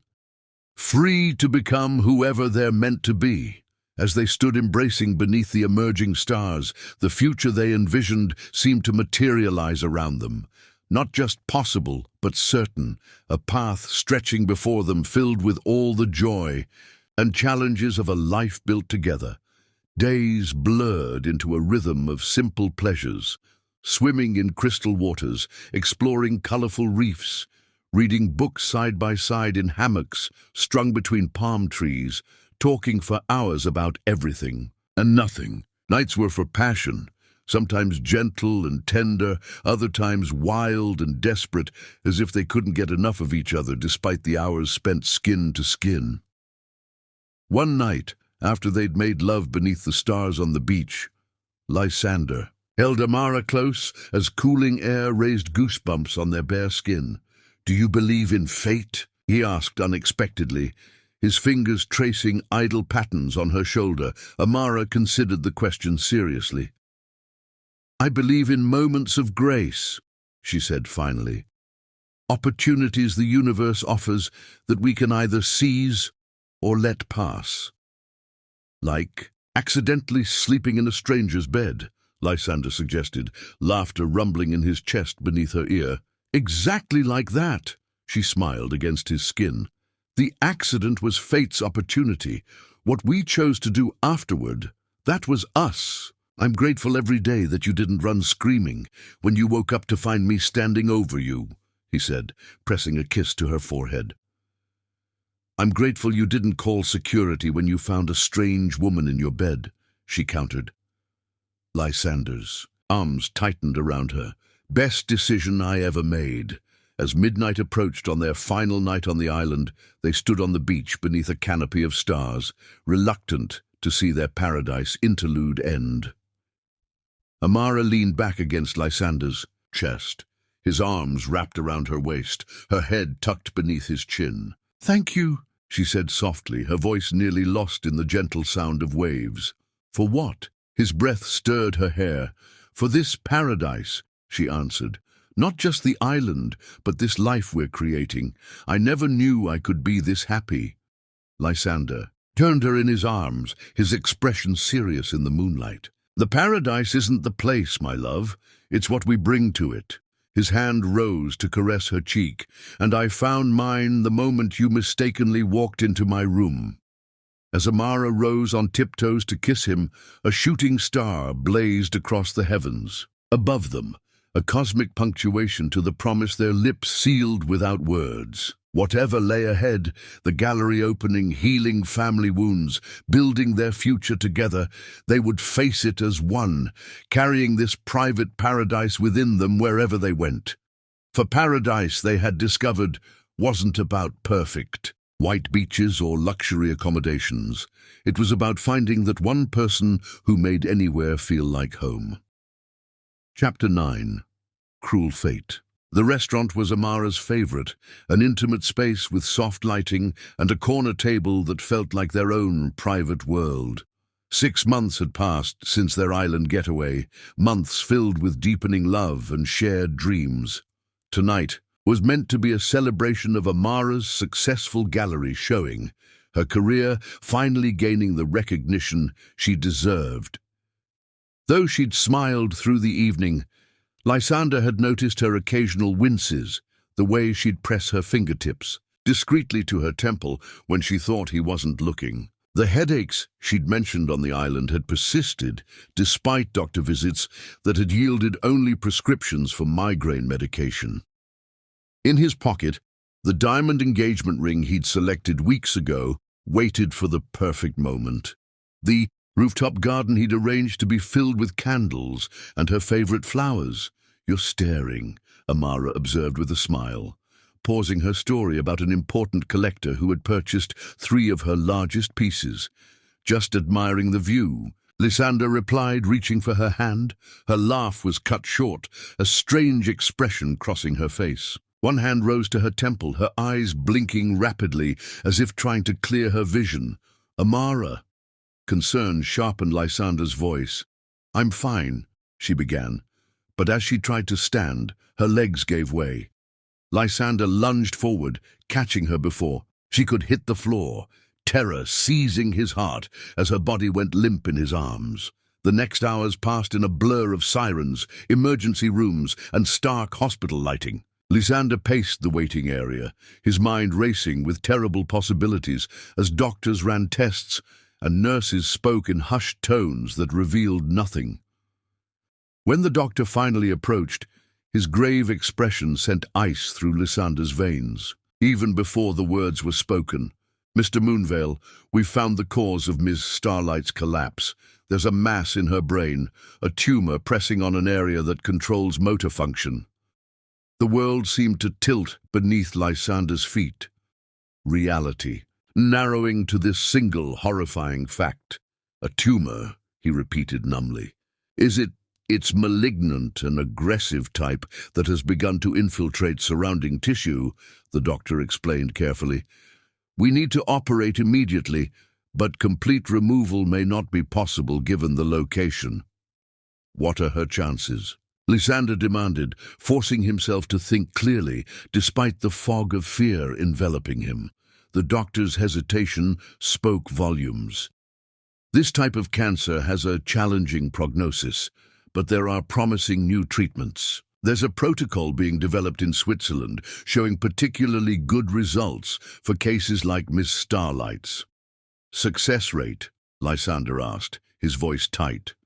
"Early data shows a 60% complete response rate where standard treatments are closer to 30%, the doctor said cautiously. "But it's still experimental, not covered by insurance, and extremely expensive." "Money is no object," Lysander said immediately. "Whatever it costs, whatever is needed, just tell me what to do." Hours later, when Amara finally emerged from recovery, groggy and disoriented with half her beautiful hair shaved away and a stark white bandage covering the surgical site, Lysander felt a surge of protectiveness so powerful it nearly overwhelmed him. "That bad, huh?" she whispered, attempting a smile as her fingers touched the bandage. "You're still the most beautiful woman I've ever seen," Lysander answered truthfully, taking her hand and pressing a kiss to her palm. Over the following days, as Amara's strength gradually returned and the full reality of her diagnosis became clear, Lysander threw himself into researching every possible treatment option. The Swiss protocol became their focus, an intensive, cutting-edge approach combining targeted radiation, immunotherapy, and emerging treatments not yet available elsewhere. "It's too expensive," Amara protested when he laid out the plans for their departure to Geneva. "Lysander, we're talking millions of dollars. I don't care if it costs every penny I have," he replied fiercely. "You are all that matters. I won't lose you." The night before they were scheduled to leave, Amara's condition suddenly worsened. Pain medication no longer seemed effective, and the doctors advised against travel until she stabilized. Watching her suffer, unable to ease her pain, was the most excruciating experience of Lysander's life. In a moment of calm between pain episodes, Amara beckoned him closer to her hospital bed. "If these are our last moments," she whispered, tears tracking silently down her pale cheeks, "I want to spend them becoming one with you." "Don't talk like that," Lysander begged, his own tears falling unchecked. "This isn't the end, Amara, not even close." That night, with her IV carefully adjusted and the door to her private room locked, they made love with exquisite gentleness, their bodies joining in affirmation of life, of love that transcended even the shadow of death. "I will always find you," Lysander promised as he held her afterward, her head cradled against his chest, "in this life or any other." 3 days later, Amara was finally stable enough for the journey to Switzerland. Lysander had arranged everything. a private medical jet equipped with state-of-the-art equipment, world-renowned specialists waiting for their arrival, a lakeside villa for her recovery. The Swiss treatment protocol was brutal, weeks of intensive therapy that left Amara exhausted, her body seemingly at war with itself. Lysander never left her side, sleeping in a chair beside her bed when she was hospitalized, holding her hair back during bouts of sickness, reading to her when her eyes were too tired to focus. During one particularly dark night, when pain kept Amara from sleep, despite heavy medication, Lysander sat beside her bed, softly humming a melody his father had once sung to him, perhaps the only tender memory from his childhood. The simple tune seemed to soothe her where nothing else could, gradually becoming their ritual during the hardest moments. "You should go home," she told him one particularly difficult day, her once vibrant voice now thin with fatigue. "You have a company to run. The company can run itself," Lysander replied, adjusting the cool cloth on her forehead. "My place is here." "What if this doesn't work?" Amara asked, voicing the fear that haunted them both. "It will work," Lysander interrupted, unwilling to entertain any other possibility. "You're the strongest person I know, Amara. You'll beat this." Days stretched into weeks, weeks into months, their world narrowing to treatment schedules, blood counts, and small victories measured in moments of diminished pain or increased appetite. Through it all, their love deepened in ways neither could have imagined, tested by fire and found unbreakable. Then, on a crisp autumn morning, nearly 4 months after their arrival in Switzerland, the lead physician entered Amara's room with an expression Lysander had learned to read all too well. His heart stopped, prepared for the worst, only to restart with painful hope as the doctor smiled. "The latest scans show significant reduction in tumor size," he announced. "The treatment is working better than we dared hope." Lysander collapsed into the chair beside Amara's bed, emotion robbing him of speech as she reached for his hand, her own eyes wide with cautious hope. "What does this mean?" she asked, her voice stronger than it had been in weeks. "It means we continue the protocol," the doctor replied, "but with very encouraging signs. Miss Starlight, your response has been remarkable, among the best we've seen with this treatment." When the doctor left, Lysander gathered Amara carefully in his arms, mindful of the IV lines and monitoring equipment that had become such a constant part of their lives. "What did I tell you?" he whispered against her hair, which had begun to grow back in soft, downy curls. "You're going to beat this." For the first time since the diagnosis, Amara allowed herself to fully believe it might be true. "We're going to beat this," she corrected, her arms tightening around him. "I couldn't have done any of this without you." That evening, as Amara slept peacefully for the first time in months, Lysander stood at the window of her hospital room, watching snow begin to fall over the Swiss landscape. The diamond ring that had remained in his pocket since that fateful night at the restaurant felt lighter somehow, filled with renewed promise.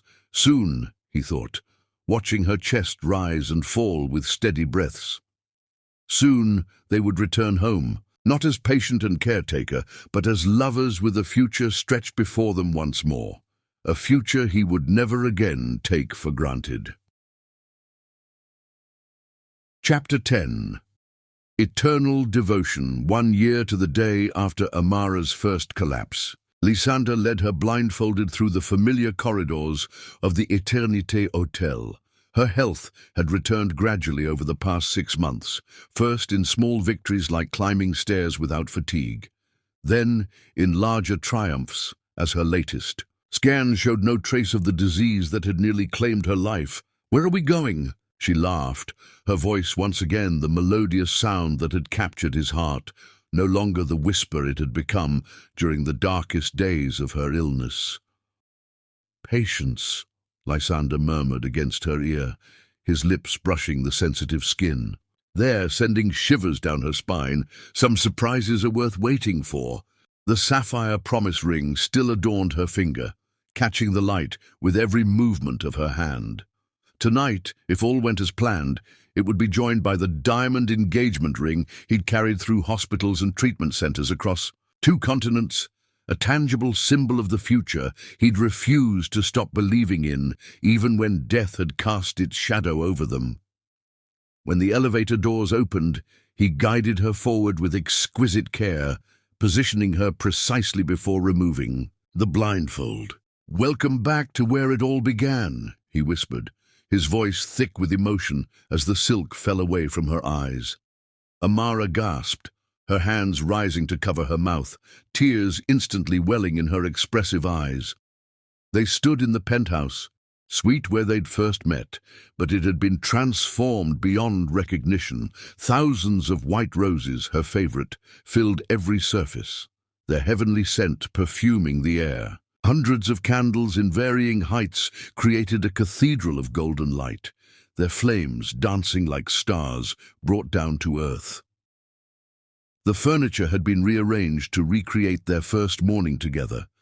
The bed where she'd accidentally slept, the table where they'd shared their first breakfast, all preserved as if that fateful moment had been captured in amber.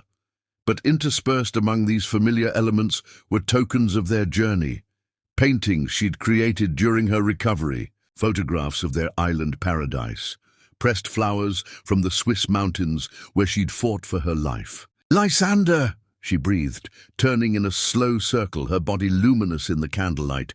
"This is beyond anything I could have imagined." "Look closer," he said softly, directing her attention to the walls where dozens of framed photographs documented their journey together, the first selfie they'd taken on their city exploration, candid moments captured during their island getaway, quiet days of recovery in Switzerland, the celebration when she'd received her final all clear from the doctors. Their entire love story told in images, a visual testament to a love that had conquered even death. In the center of it all stood the bed where she had mistakenly slept that first night, now covered in rose petals arranged to spell out 3 simple words: "Marry me, Amara." When she turned back to him, tears streaming unchecked down her cheeks, Lysander had already dropped to one knee, the diamond ring held between them like a talisman, a promise, a prayer answered. "You entered the wrong room, but the right life," he said, his voice husky with emotion that he made no attempt to disguise. "That night changed everything for me. I thought I knew what mattered: success, achievement, building something lasting. But I had it all wrong." He took her hand, his thumb brushing across her knuckles with infinite tenderness. "You showed me that nothing matters without someone to share it with.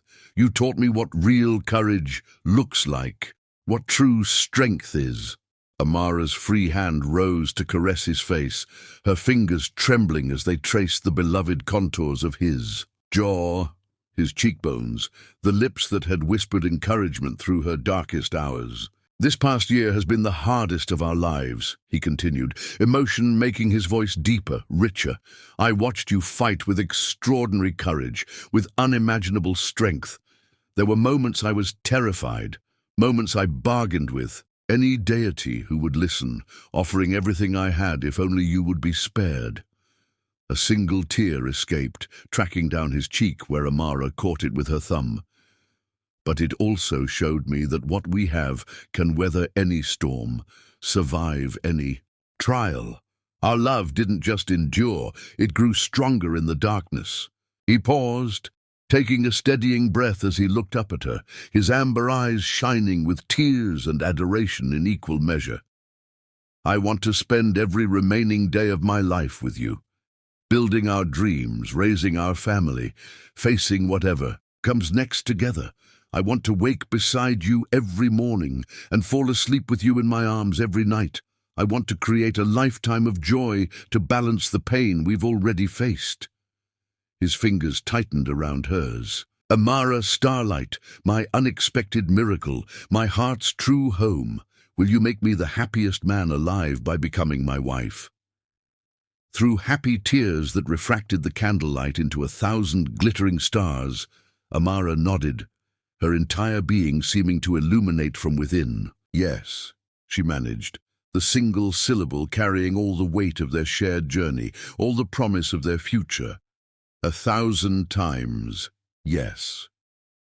As he slid the ring onto her finger beside the sapphire promise ring, Lysander felt a sense of completion, beyond anything he'd known before. The diamond caught fire in the candlelight, throwing rainbows across her skin, across the walls, light fracturing and multiplying just as their love had done, growing from a single unexpected meeting into something vast and unbreakable. Rising to his feet, he gathered her into his arms, sealing their engagement with a kiss that transcended mere physical connection. Amara melted against him, her body fitting perfectly against his, as it had from their very first embrace. His hands tangled in her curls, grown back more lustrous than before, a symbol of her renewal, as her arms wound around his neck, holding him as if she never intended to let go. The kiss deepened, years of emotion pouring into the connection. Between them, gratitude for second chances, relief at survival, joy in reunion, and most of all, love that had been refined in fire until only its purest essence remained. When they finally parted, both breathless and flushed, they remained, forehead to forehead, sharing the same air, the same heartbeat, the same future. "I have something else to show you," Lysander whispered against her lips, reluctantly stepping back, but keeping her hand firmly in his. He led her through French doors onto the penthouse terrace, now transformed into an enchanted garden. Flowering, vines draped overhead, creating a canopy of blossoms. Fairy lights twinkled among the greenery like captive stars. In the center stood an intimate table set for two, champagne chilling in a silver bucket, delicate orchids floating in crystal bowls, and the city spread below them like a carpet of diamonds. "One more surprise," Lysander said, pressing a button on a hidden remote. Soft music filled the air, and from an alcove concealed by flowering shrubs emerged a string quartet, playing the melody that had become theirs during her recovery. The haunting tune he'd hummed to her during the darkest nights when pain kept her from sleeping, the same melody that had become her lullaby when hope seemed lost, now transformed into a celebration of life reclaimed. "May I have this dance, future Mrs. Moonvale?" he asked, extending his hand with a formal grace that made her smile through fresh tears. As they moved together beneath the stars, her head nestled against his chest, his cheek resting atop her curls, the music wrapping around them like an embrace. Amara felt the perfect rightness of their journey, from that accidental first meeting to this moment of deliberate chosen love. 3 months, she murmured against his shoulder, her fingers playing with the hair at the nape of his neck. "Is that enough time to plan a wedding?" Lysander's arms tightened around her, his lips pressing a kiss to her temple. "More than enough. I'd marry you tomorrow if I could. I was thinking," Amara said, pulling back slightly to meet his gaze, "of the island, just us and whoever truly matters most, with the sunset as our backdrop." "Perfect," he agreed, spinning her gently beneath their canopy of flowers before drawing her back into his embrace, his hand splayed possessively across the small of her back. "And after that?" Amara's smile held all the dreams they'd whispered to each other during her recovery. "After that we build our family, we create art and beauty together, we make every day count." "Every day," Lysander promised, sealing the vow with another kiss that spoke of passion undiminished by trials, desire deepened by true knowledge of what could be lost, love made more precious by its brush with mortality. 3 months later, as the tropical sun began its descent toward the horizon, painting the sky in a masterpiece of gold, crimson, and violet, Amara stood at the edge of the beach in a flowing gown of ivory silk that caught the breeze like wings. Flowers crowned her head, her fully regrown curls cascading down her back in a celebration of health and vitality, adorned with tiny pearls that caught the light with every movement. Ahead of her, a simple pathway of rose petals led across the pristine sand to where Lysander waited beneath an archway of native flowers, the setting sun haloing his powerful frame in golden light that seemed to make him glow from within. His eyes never left her as she walked toward him, his expression one of such naked adoration that those watching felt almost intrusive, witnessing something so intimate, so profound. Only their closest friends and family were present, including, in a development that still surprised them both, Vivienne Moonvale, whose near loss of her son to grief during Amara's illness had catalyzed genuine change in the older woman. She stood now with tears tracking unashamedly down her aristocratic face, watching the culmination of a love story she had once tried to prevent. When Amara reached Lysander, he took both her hands in his, raising each to his lips for a reverent kiss before lowering them, still joined between them, a living bridge connecting their hearts. Their vows, spoken with voices that sometimes faltered with emotion, were promises made not in ignorance of life's hardships, but with full knowledge of them, commitments forged in the crucible of near loss and emerged unbreakable, tempered like the finest steel.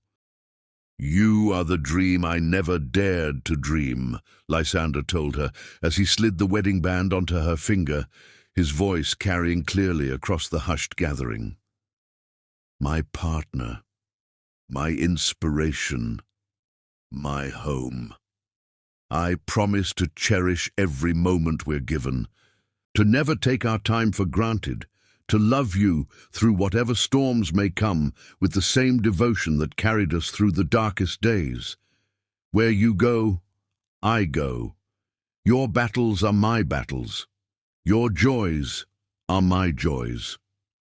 From this day until my last, I'm yours completely and without reservation. You are my strength when I falter, my joy in darkness, my reason for fighting," Amara responded, placing his ring on his finger with hands that no longer trembled with weakness, but with emotion. "When death cast its shadow, your love was the light that guided me back. I promise to face each day with gratitude, to love you with every breath I'm granted, to build a life of beauty and meaning by your side. In you, I've found not just a lover, but a true partner, not just passion, but purpose. Today and always, I choose you." As the officiant pronounced them husband and wife, the last rays of sunlight broke through gathering clouds, bathing them in golden light that seemed heaven-sent. Their kiss, witnessed by those who had supported them through their trials, was both a culmination and a beginning, the perfect joining of two souls meant to travel through life as one.